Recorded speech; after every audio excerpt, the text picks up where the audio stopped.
ассалому алайкум тамошобинони муҳтарам. Нашри навбатии барномаи иттилоотии ахборро аз телевизиони Тоҷикистон манзуратон мегардонем. Дар студия Оишаи Сартор. душанбе бо инфрасохтори муосиру ҷолиб ва боғу мавзеъҳои афсонавӣ диққати сайёҳони зиёдро ҷалб намудааст. бунёди меҳмонхонаҳои панҷситорадор, бинову иморатҳои замонавӣ ва чойхонаҳои бо нақшу нигори миллӣ оро дода шуда, коғҳои бегазанди бо усулҳои муосир сохта шуда, китобхонаву осорхонаи бузург ки дар Осиёи марказӣ беназир мебошанд, маҳбубияти пойтахти ҷумҳурии Тоҷикистон шаҳри Душанберо афзун намуда, дар феҳристи шаҳрҳои ҷолиб сайёҳии ҷаҳон мақомашро боло бурдааст. идомаи матлаб дар гузориши Ҷаҳонгир Сафарализода. душанбе имрӯз намову таҷаллӣ хос дорад ки ба яке аз шаҳрҳои зеботарини ҷаҳон табдил ёфтааст. шаҳри дилҳо, шаҳри меҳру садоқат, шаҳри сулҳу ваҳдат ки гулҳои рангорангаш зиндагии моро зебу зиннат бахшидааст. бо иқдом ва талошҳои раиси шаҳри Душанбе муҳтарам Рустами Эмомалӣ имрӯз Душанбе ба чаманзори пургул, бӯстони нозанин ва ба шаҳри дилоро табдил ёфтааст. душанбе қалби Тоҷикистон ва хонаи умеду орзуҳои ҳар як тоҷику тоҷикистонӣ мебошад. ин шаҳри зебо баробари соҳибистиқлолии мамлакат қабои тоза ба бар карда, марҳила ба марҳила пешрафту диққатҷалбкунанда гардидааст. самараи талошҳои доимии роҳбарияти давлат аст ки имрӯз Душанбе ба мизбони бонуфузтарин чорабиниҳои сатҳи ҷаҳонӣ табдил ёфтааст ва таваҷҷӯҳи оламиён ба он ҳамарӯза меафзояд. дар ҳама фаслҳои сол шаҳри Душанбе сарсабзу хуррам мушоҳида мешавад ки натиҷаи иқдомҳои созандаи раиси маҷлиси миллии маҷлиси олии ҷумҳурии Тоҷикистон, раиси шаҳри Душанбе муҳтарам Рустами Эмомалӣ мебошад. тамоми гӯшаву канори пойтахти мамлакат шаҳри Душанбе бо гулҳои мавсимӣ ва бо тарҳҳои гуногун зебоу назаррабо гардидааст.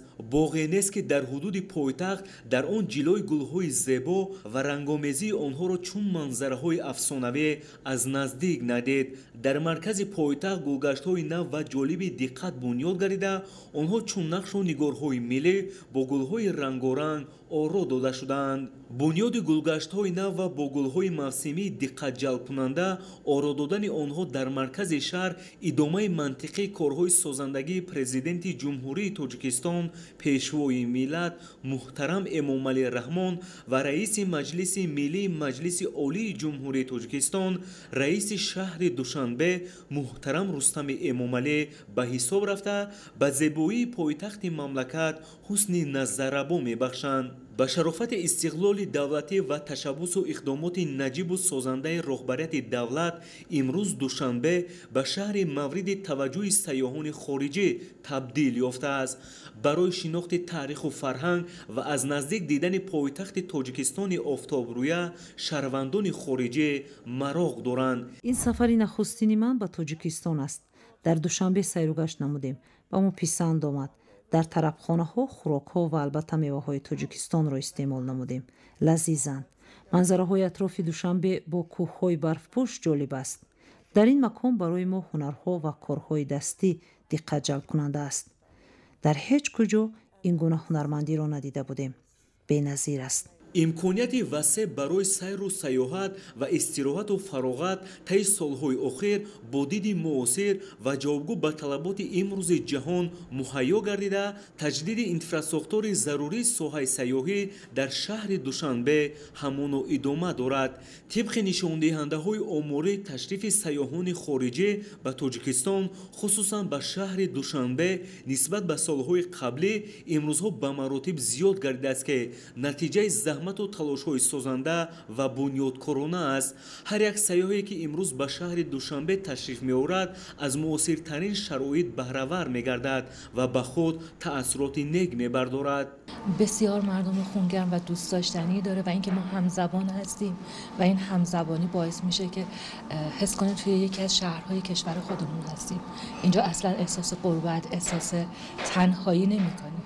шабонга манораву иморат, боғҳои фарҳангию фароғатӣ, фавораҳои шуху дилангез, биноҳои баландошиёна ва кӯчаву роҳравои пойтахти мамлакат бо чароғҳои замонавӣ ва рангомезии хос таби ҳар бинандаро болида мегардонад. фазои ором ва хушнудии сокинон мояи таваҷҷӯҳи эътимоди оламиён гардидааст. симои душанбеи муосир комилан диққатҷалбкунанда шуда, зебогиҳои он чун мӯъҷизаҳои табиӣ дилхоҳ нафарро мафтун میکند. سلام، من پریسا پوریان هستم.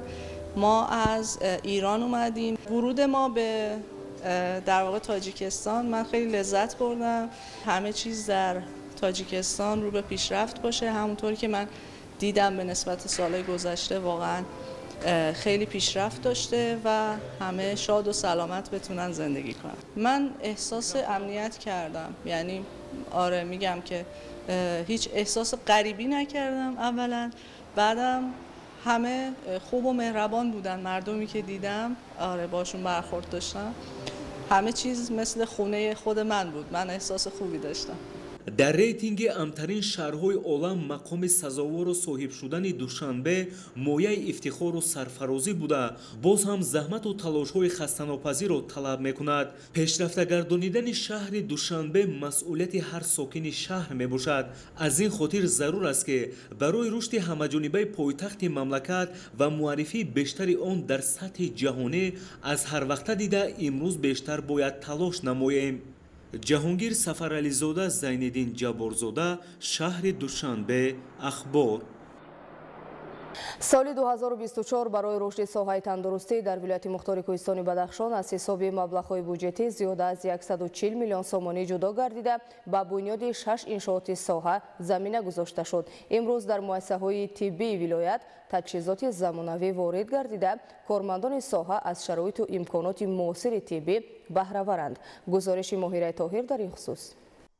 ҳукумати мамлакат барои таъмин намудани фаъолияти босамари муассисаҳои тандурустӣ ва баландбардоштани сатҳу сифати хизматрасониҳои тиббӣ ба аҳолӣ тадбирҳои зарурӣ амалӣ гардонда истодааст. дар ин замина дар соли 2024 барои соҳаи тандурустӣ вилояти мухтори кӯҳистони бадахшон аз буҷети давлат зиёда аз 140 миллион сомонӣ ҷудо гардида дар соли сипарӣ гардида сохтмони 6 иншоот идома ёфта истоданд. имрӯз баҳри беҳбудии сатҳи ташхису табобати беморон чораҳои таъхирнопазир андешида шуда дар тамоми шӯъбаҳо таҷҳизоти ворид карда шуданд. агар 10 сол қабл ба аҳолии вилоят дар 246 муассисаҳои табобатию профилактикӣ хизматрасонии тиббӣ расонда бошад, имрӯзҳо шумораи муассисаҳои шифоиву пешгирӣ дар вилоят ба 401 баробар гардидааст. муассисаҳои кӯмаки аввалияи тиббӣ аз ҷумла марказҳои саломатии деҳотӣ аз 24 адад имрӯз ба 50 адад, бунгоҳҳои саломатӣ дар деҳотҳо аз 149 ба беш аз 185 адад расонда шуданд. муассисаҳои хадамоти бистарикунонии вилоят дорои 1964 кати табобатии профилактикӣ мебошанд. бо истифода аз амали дастгириҳои ҳукумату давлат, амали шӯъбаву марказҳои тиббии вилоят ба техникаи муосири ташхисӣ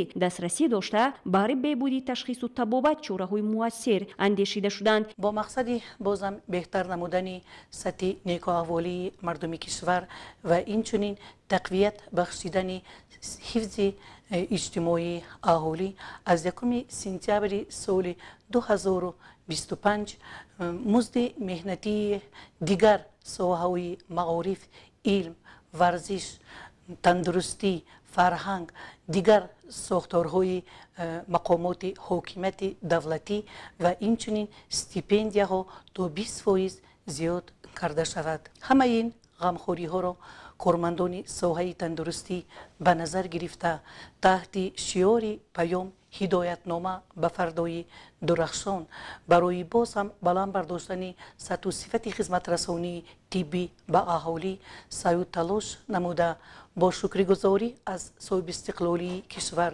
тантанаи ваҳдати миллӣ тамоми нерӯ ва қувваи хешро баҳри сиҳатии ҷомеа сарфа намоянд. масъулони тиб баҳри тайёр намудани мутахассисон ва бо кадрҳои баландихтисос таъмин намудани муассисаҳои тиббӣ, таъмин намудани рушди бомароми соҳа ва тарбияи кадрҳои баландихтисос тадбирҳои зарурӣ андешида саъю талош бар он доранд ки хизматрасонии босифати тиббӣ ва фаъолияти босамари муассисаҳои тиббиро таъмин намоянд. моҳираи тоҳир, муборакшоҳи рустам, вилояти мухтори кӯҳистони бадахшон, ахбор. соли 2024 дар доираи омодагиҳо ба ҷашни 35-солагии истиқлоли давлатӣ дар шаҳри Ҳисор зиёда аз 60 километр роҳ навсозӣ карда шуд. дар идомаи тадбирҳои ободонӣ асфалтпӯшкунии роҳи Чимтепа Шарура Ҳисор низ оғоз гардид. Наврӯзшоҳи Азизулло гузориш медиҳад.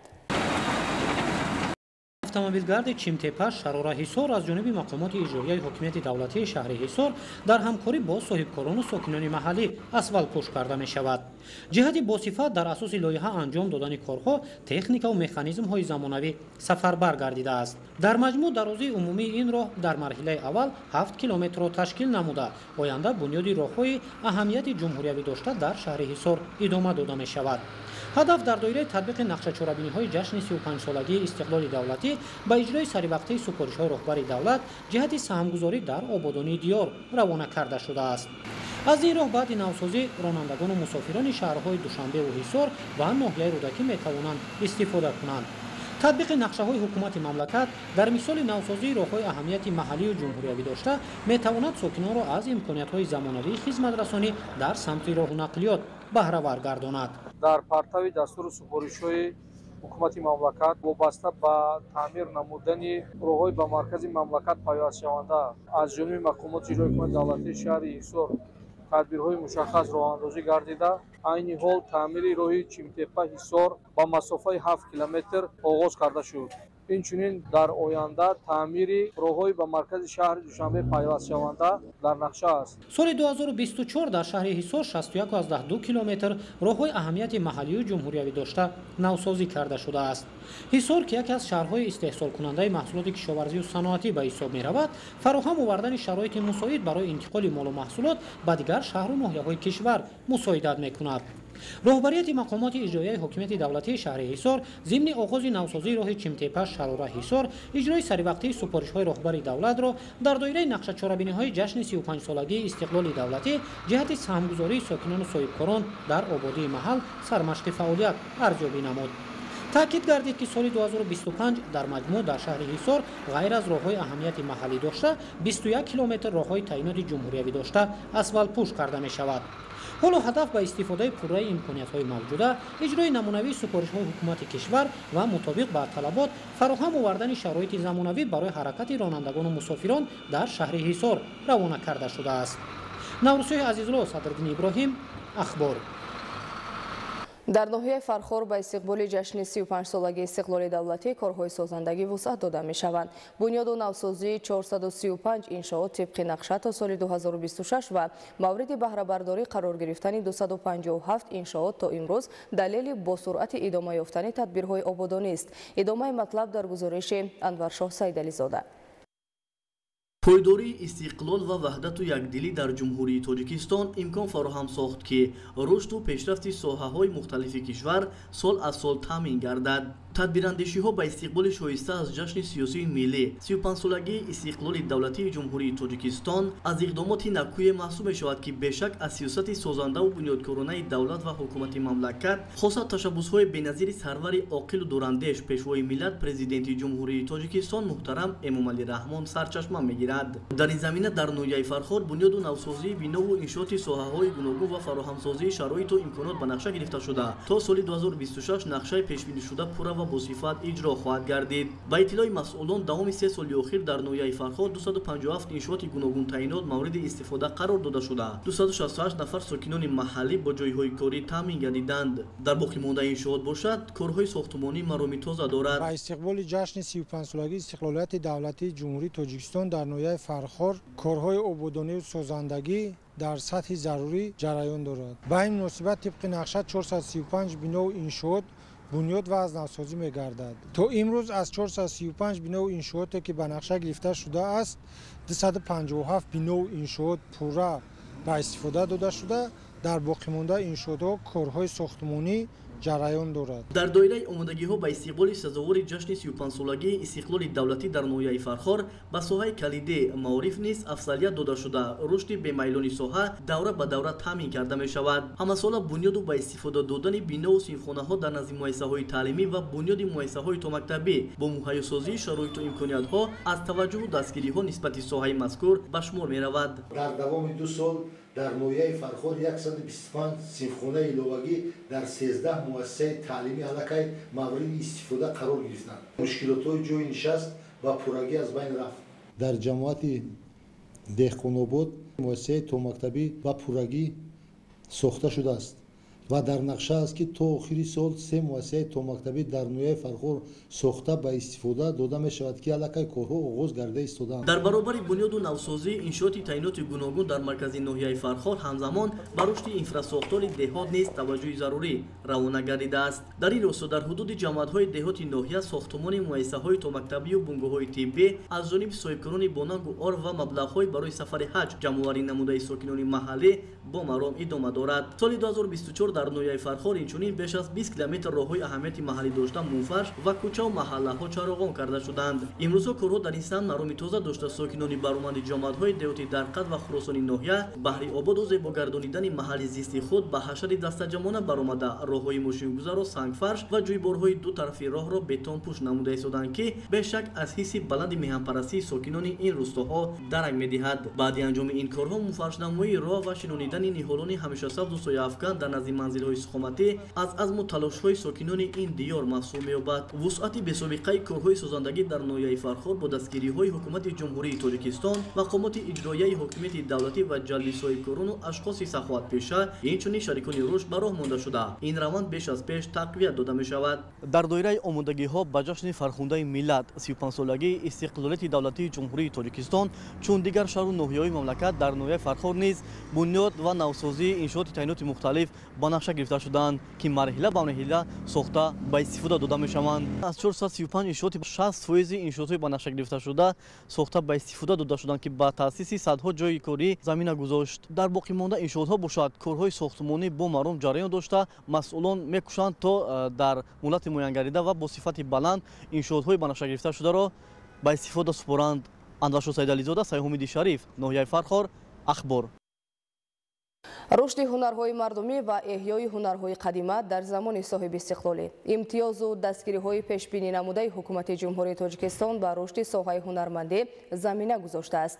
سعید بیگ نظرов ساکن جماعت دهاتی قمسنگیر ناحیه جیهون زیاد از 30 سال می شود که به هنر طبق تراشی مشغول است و نازکی‌های این هنر را امروز به جوانان نیز می آموزاند. سمندر شویف و اسکندر سعید وابسته به فعالیت این هنرمند خوش سلیقه گزارش تهیه نمودند. سعید بیگ مشربوف ساکن جماعت دهات قمسنگیر ناحیه جیهون افتخار از آن دارد که او هنرمند است و روزگارش را از حساب مهنت پرثمر سربلندانه پیش میبرد.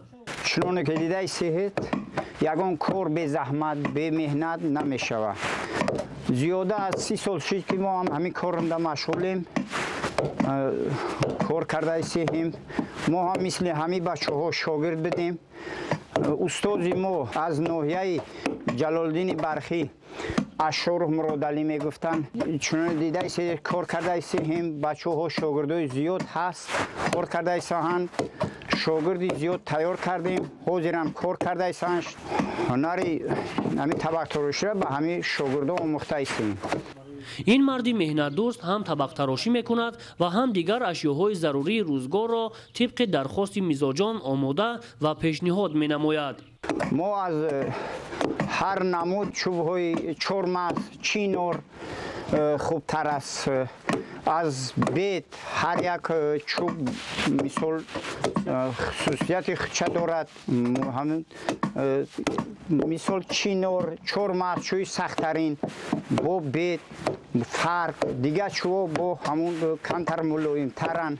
هر یک چوب مثال خصوصیت خچه دارد میتونیم ساز کرده. برای آماده ساختن یک طبق مهنت زیاد لازم نیست. تنها از هر یک هنرمند خواهش و شوق و ذوق بلند را تقاضا می نماید. میگوید سعید بیگ مشربوف. مورد به ذکر است که محصول دسترنج این هنرمند خوش‌ذوق نه تنها در داخل بلکه بیرون از مملکت نیز با ویژگی های خود هواداران خویش را پیدا کرده است. табақ вобаста аст калони майдагиш дорад. Майдатар бошад метонем ки то 10 та 15 тара соз кунем дар як рӯз. Агар калонтар бошад, корш бисёртар бошад, мақсад камтар бо калонтар бошад, бо кор заҳмат бо камтар соз мекунем. Заҳмати зиёдтарай. Вобаста ҳами калони майдагӣ фарқият мекунад.